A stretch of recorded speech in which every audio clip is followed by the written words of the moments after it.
மாண்புமிகு நிதி அமைச்சர் பேசும்போது ஒரு 3 டிபார்ட்மெண்ட்லேருந்து ரிவ்யூ பண்ணி அந்த ஃபைல்ஸ்லாம் என் டேபிளில் இருக்குன்னு சொன்னார். அது ஏதோ போகிற போக்கில் அவர் சொல்லலை, உண்மையிலேயே என் டேபிளில் இருக்கு. அதே மாதிரி இன்னொரு விஷயம், நேற்று முன்தினம் இந்த பேரவையிலே பேசின நம்முடைய முதலமைச்சர் அவர்கள் தன்னுடைய டேபிளில் 3 ஃபைல்ஸ் இருப்பதாகவும் அந்த ஃபைல்ஸை அவர் திறந்து பார்க்க வச்சிடாதீங்க அப்படிங்கிற தோணியில் எங்களுடைய அரசை குற்றஞ்சாட்டுகின்ற வகையில் குறிப்பிட்டு பேசியிருக்கிறாரு. அந்த ஃபைல்ஸை நாங்கள் கேட்டுக்கொள்வது, தயவு செய்து அவர் திறந்து பார்க்க வேண்டும், அது மீது அவர் ஆக்ஷன் எடுக்க வேண்டும்.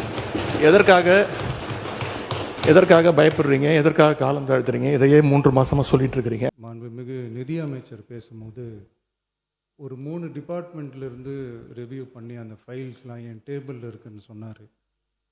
அது ஏதோ போகிற போக்கில் அவர் சொல்லலை, உண்மையிலேயே என் டேபிளில் இருக்கு.